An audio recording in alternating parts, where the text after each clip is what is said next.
सोलापूरचे माजी उपमहापौर दिलीप कोल्हे यांनी पत्रकार परिषदेत राष्ट्रवादी काँग्रेसचे पदाधिकारी सुहास कदम यांच्यावर गंभीर आरोप करत त्यांच्या कथित गैरव्यवहारांची सखोल चौकशी करून कारवाई करण्याची मागणी केली। सामाजिक कार्यकर्ते म्हणून वावरणारे कदम यांचे अवैध सट्टा मटका व्यावसायिकांशी संबंध असल्याचा आरोप कोल्हे यांनी केला। कोल्हे यांनी कदम यांच्यावर विनयभंग, शासकीय कामात अडथळा, लोकसेवकांवर हल्ल्याचा प्रयत्न यांसारखे गंभीर गुन्हे दाखल असल्याचा दावा केला। तसेच सरकारी नोकरी व टेंडर मिळवून देण्याचे आमिष दाखवून नागरिक व महिलांची आर्थिक फसवणूक केल्याचा आरोपही त्यांनी केला। आंदोलनांच्या माध्यमातून खंडणी उकळणे आणि पोलिसांवर दबाव आणण्याचाही प्रयत्न झाल्याचे ते म्हणाले।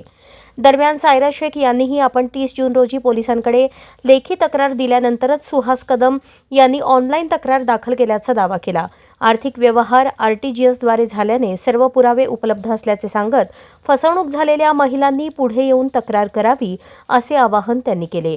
पुन्हा बदनामी केल्यास संबंधितांविषयीची माहिती सार्वजनिक करण्याचा इशाराही त्यांनी दिला। सोलापूर शहरामध्ये जे आंदोलन चालू आहे अवैध धंद्याच्या संदर्भामध्ये ज्यानं आंदोलन केलंय, हाच गुटख्याचे हप्ते घेणारा माणूस, हाच मटका घेणारा मालक, IPLचा सट्टा चालवणारा हाच, आणि त्यांनी ज्या वेळेला विधानसभेमध्ये प्रश्न उपस्थित केला, एवढे राष्ट्रवादीचे आमदार असताना दुर्दैव आहे की जयंत पाटील साहेबांना प्रश्न घ्यावा लागला। म्हणजे या दोघांचे किती मोठे कारनामे आहेत, उमेश पाटलाचे आणि या सुहास कदमचे। फक्त केवळ ह्या घेतलेल्या लोकांचा पैसा बुडवण्यासाठी उमेश पाटलांची मदत घेऊन ज्या लोकांना फसवलाय त्या लोकांना म्हणून सांगतो तू व्याजपट्टी करते, मी तुझ्यावर गुन्हा दाखल करेन। लोक ह्यामुळे वैतागलेत। माझी पोलीस खात्याला आव्हान आहे की त्यांनी या संदर्भामध्ये पेपरला अशा हीन माणसाचा पेपरला देऊन अशा अनेक तक्रारी तिथे येतील अशा पद्धतीची व्यवस्था जर पोलिसांनी केली तर अनेक लोक याला मदत दिली पोलिसांनी तर पोलीस स्टेशनला जायला तयार आहे। उमेश पाटलांनी एवढं आत्मचिंतन करावं। मी महाराष्ट्राचा प्रवक्ता आहे, मी जिल्हाध्यक्ष आहे, मी आल्यानंतर तिथं एक तरी पदाधिकारी त्यांच्या समोर पाहिजे। याच्या मागचं कारण काय? तू उपोषणला बसला, एक तरी माणूस, एक तरी कार्यकर्ता, एक तरी पदाधिकारी तुला एवढ्या कालावधीमध्ये भेटायला गेला का?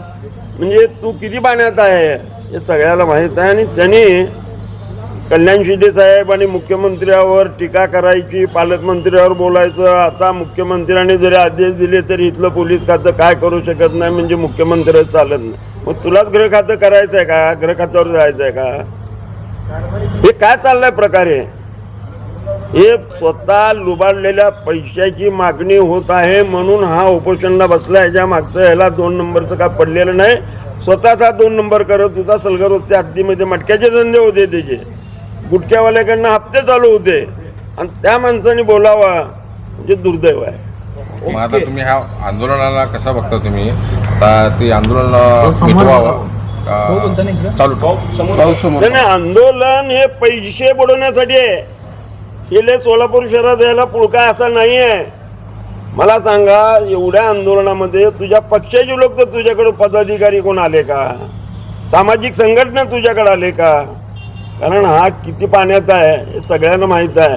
आणि त्यांनी कल्याण शिंदे साहेबावर बोलावं, मुख्यमंत्रीबरोबर बाबतीमध्ये बोलायचं, पालकमंत्र्याच्या संदर्भात चर्चा करायची। आमचे पालकमंत्री म्हणजे पक्षातले सिव्हिल सर्जन आहेत।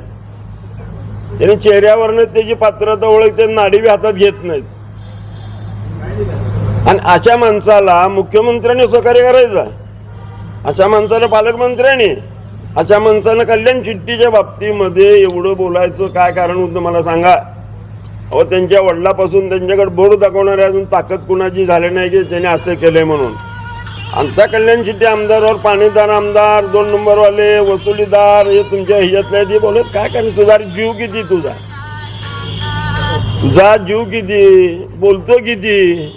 हा, तर हे सगळं ढोंगीबाजी प्रकरण उमेश पाटील यांच्यामधून आता सांगितलं आमच्या मॅडमनी की हा दलाल आहे, हा वसूलदार आहे आणि हा वर पैसे पोचते करतो। त्याच्यातून आता ह्याच्यामध्ये जे कर्ज त्याला 1.5 कोटी रुपये झालं आहे, IPLचा असेल, मटक्याचा असेल, ते फक्त बुडवण्यासाठी केलेला उद्योग आहे। शहरातले 2 नंबर चाललेले आहेत असं त्याचा उद्देश नाही. त्याच्याकडे एक संघटनेचा पाठिंबा नाही, सामाजिक संघटनेचा पाठिंबा नाही. अशा माणसाने आपल्या अवकात ओळखून इथून पुढे राहावं. थेट तुमच्यावर सावकारी केल्याचा आरोप केलेला आहे. महिला म्हणून तुम्ही काय उत्तर? महिला म्हणून मी उत्तर हेच देईन की उमेश पाटलांनी प्रवक्ता आहेत ते राज्याचे, बोलताना महिलांबद्दल थोडंसं त्यांनी विचार करून बोलायला पाहिजे होता. अगदी सुहास सांगतोय आणि उमेश पाटील बोलतोय, हे नाही व्हायला पाहिजे होतं. आज तुम्ही प्रेसच्या समोर, प्रसारमाध्यमांसमोर तुम्ही एखाद्या महिलेची बदनामी करताय की तिनं व्याजबटाचा धंदा करते, हे करते, ते करते. अरे मग तुम्ही मला बोलायला, 2दा मी त्यांच्याकडे गेले होते, त्यांना भेटायला गेले. दादा तुमचा कार्यकर्ता सुहास कदम, मी सुद्धा तुमचीच कार्यकर्ती आहे. राष्ट्रवादीमध्ये जेव्हा मी होते त्यांच्याच नेतृत्वामध्ये मी काम केलेलं आहे, तो माझाही नेता होता. मी त्यांना सांगितलं, रडली एखादी महिला समोर येऊन रडते तेव्हा तिची हसून खिल्ली उडवलेली होती त्यांनी. अरे वा, तू पैसे दिलेस, किती दिलेस, मला पण दे, मग मला पण गरज आहे पैशांची. बरं ठीक आहे. मग मी म्हटलं दादा सिरियस घ्या थोडंसं. तेव्हा ते म्हटलं नाही मी ठीक आहे, मी सुहासला बोलतो. पण ते सुहासला बोलले किंवा नाही मला हे माहिती नाही आहे. आणि आज इथं येऊन मला म्हणतायत म्हणून येतात.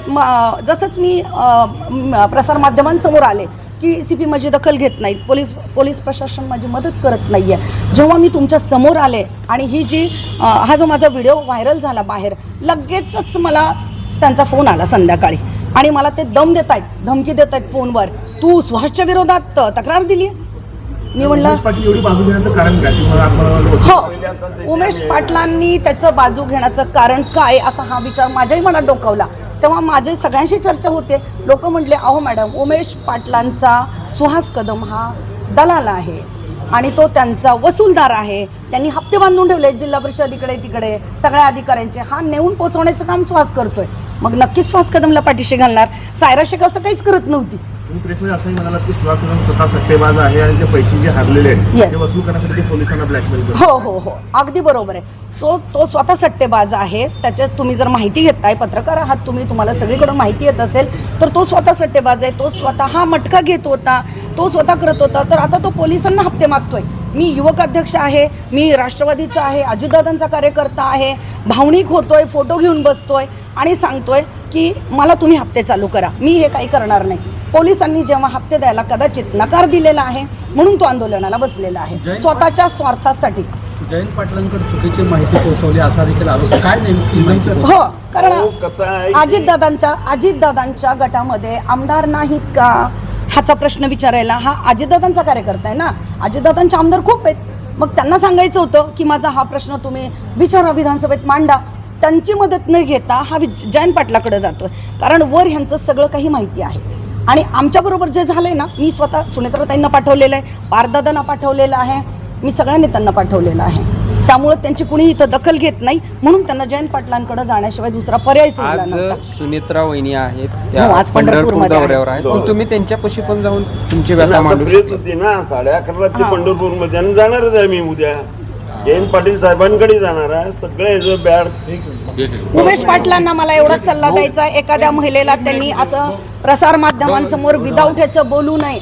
कारण एखादी महिला जर ठरवली ना तर ती समोरच्याला कधी उद्ध्वस्त करेल त्याचं सगळं बाहेर काढून. कारण एका महिलेमुळे रामायण घडलंय, एका महिलेमुळे महाभारत घडलेलं आहे. त्यांना वाटत असेल सायरा शेख ही तेव्हाच्या काळातली अशीच असेल, गप्प बसेल, मी थोडासा आवाज केला की ती घाबरेल, पण मी घाबरणार नाहीये. त्यांनी मला चक्क धमकी दिली की तुला हे सगळं करायला लावणारा संतोष पवार आणि सचिन कल्याण शेट्टी आहे, त्याची क्लिप माझ्याकडे आहे. त्यांनी मला धमकी दिली आणि 2 कोटीची ऑफर त्यांना पोलीस डिपार्टमेंटकडून आली आहे म्हणे. मग कुठेतरी वाटलंय त्यांना की हिच्या आंदोलनामुळं आमच्या आंदोलनाला हिच्या एका तक्रारीमुळे कुठं गालबोट लागतंय की काय, म्हणून हे सावकारकीचे गुन्हे वगैरे माझ्यावर हे टाकायचा त्यांचा प्रयत्न आहे. तुम्ही उज्ज्वला थिट्याबद्दल देखील हो, उज्ज्वला थिटे त्यांनी मला सांगितलं की तुला कोणी उभं केलंय. तर मी म्हटलं की दादा बघा, आता कसं मी थिटेबाई नाही आहे. तुम्ही थिटेबाईचा वापर करून आंगरकरांना वेटीस धरलं होतं, पण मला तसं कोणी धरलेलं नाही आहे. कारण इथं माझं घर जळालं आहे, माझे पैसे गेलेले आहेत. त्यामुळे मी ओपनली येते. आज पण मी एकटी फिरते, कारण मला त्यांनी जीवे मारण्याची धमकी दिलेली आहे. पण ही सायरा शेख कुणाला घाबरत नाही. ही सगळ्या ह्याच्यातून तापून सुलाखून आलेली बाई आहे, लोहा बनलेली आहे. त्यामुळे कुठला उमेश पाटील मला धमकी देतोय, कोण सुहास कदम माझ्यावर सावकारकीचे गुन्हे दाखल करतोय, मला त्याची कसलीही भीती नाही आहे, कारण मी पूर्णपणे प्रामाणिक आहे. नाही आता तर एखादा सुहास कदम उपोषण करतायत त्यांना त्याग आणि तुमच्या विरोधात देखील त्यांनी भूमिका मांडली की तुमच्याकडून तुम्ही व्याजानं पैसे दिलेले होते त्याला आणि व्याजाच्या पैशातनं आता तुमचं आंदोलन दाबण्यासाठी तुम्ही आरोप करताय. काय नेमकं उत्तर आहे त्यासाठी? आंदोलनाचा आणि माझा काही एक संबंध नाही आहे. पैशाचा विषय हा माझा 2024 पासून आहे, जो मी त्याला मागत आली आहे आणि तो देत नाही आहे. त्यामुळं मला 28 तारखेला मागची आमची मिटिंग झाली होती शेवटची. त्याला मी बोलले होते काय करतोस, देतोस की नाही. तेव्हा त्यानं मला सांगितलं होतं ताई मी लवकरच एक आंदोलन करायला लागलो आहे, मी आंदोलनाला बसतोय आणि पोलिसांनी मला ऑफर दिलेली आहे 20 लाखाची. जेव्हा माझ्याकडं पैसे येतील तेव्हा मी तुम्हाला त्यातले नक्की देईन, थोडंसं 30 तारखेपर्यंत थांबा तो म्हटला. पण 28ला ह्याला परवानगी दिली नव्हती, परमिशन मिळाली नव्हती, ह्याचा गोंधळ चालू होता. आणि मला वाटलं की हा माणूस देणार नाही, दरवेळेला असाच म्हणतो, दर महिन्याला असाच म्हणतोय तुम्हाला आता देतो मग देतो, तो माझे पैसे काही देत नाही. हे बघून मला आता करावं लागलेलं आहे. ते कुठेतरी आरोप पण केलेले आहेत की महिन्याला 35,000 रुपये दे, स्क्रीनशॉट आहेत, अशा पद्धतीचे त्याच्याकडून आरोप होतो. अच्छा, हे पहा, मी जर व्याजबट्ट्याचा धंदा केला असता तर मी माझ्या RTGS माझ्या बँकेतून माझे डिटेल्स घ्या, मी माझ्या मुलांचे FD मोडून त्याला दिलेले आहेत, FD मोडून ते पैसे दिलेले आहेत, माझा व्हाईट मनी आहे. तर तो जो दिलाय तर त्यानं जर मला इंटरेस्ट द्यायचाच होता, मला व्याज द्यायचंच होतं, माझ्या अकाउंटवर टाकू शकला असता. तो मित्राच्या टाकतोय म्हणून दुसऱ्याच मला दाखवतोय. स्वतःचा मोबाईल वापरता येत नाहीये का त्याला? स्वतःचा मोबाईल न वापरण्याच्या पाठीमागं काय कारण आहे? काय करण्यासाठी तुम्ही पैसे दिले? मला नाही तुम्ही पैसे माहिती. मी पैसे हे टेंडर घेण्यासाठी दिले होते. काय तो म्हणून माझ्यासाठी भरण्यासाठी काय म्हणून सांगितलं होतं तुम्ही? सरकारी तो म्हटला होता ते डिपॉझिट भरण्यासाठी यांनी त्याला पैसे दिले. नाही कुणाचं नाव काय काय अजितदादांचं नाव, हां. आदरणीय अजितदादांचं नाव त्यानं घेतलंय. मी दादांचा कार्यकर्ता आहे. ताई माझे खूप चांगले दादांशी संबंध आहेत. दादा माझा लगेच फोन उचलतात आणि दादांना दादांनी सांगितले तुला मोठे मोठे टेंडर देतो, ताई तुम्ही एक माझी बहीण आहात मोठी, तुम्हाला पण मी एक टेंडर देतो, किंवा आपण आता चांगलंच हे करूया, फक्त थोडेसे पैसे खर्च करावे लागतात. मलाही असं वाटलं आणि मी हे टेंडर कधी घेतलेले नाहीत, त्यामुळे मला त्याचा काही अनुभव नाही आहे. म्हणून मी त्याला म्हटलं होतं ठीक आहे बाबा काय करतोस ते कर, चालेल. तर थोड्याच्या पैशाचा अर्थ 7 ते 8 लाख रुपये होतो का? थोड्याशा पैशाचा अर्थ थोडेसे नाही, सुरुवातीला मी तेवढे दिलेले नाही आहेत दादा, मी तेवढे दिलेच नाहीत. सुरुवातीला मी फक्त त्याला 3 लाख दिले होते. मग तो म्हणला फाईल इथपर्यंत आली, तिथपर्यंत आली, आपल्याला परत खर्च करावा लागणार आहे, सांगत गेला, परत काही कारणं सांगितली आणि आता तो आपल्या कॉन्टॅक्टमध्ये आहे, चांगल्या ह्याच्यामध्ये आहे, म्हणून माणुसकीच्या नात्यानं परत मी त्याला पैसे दिलेले आहेत.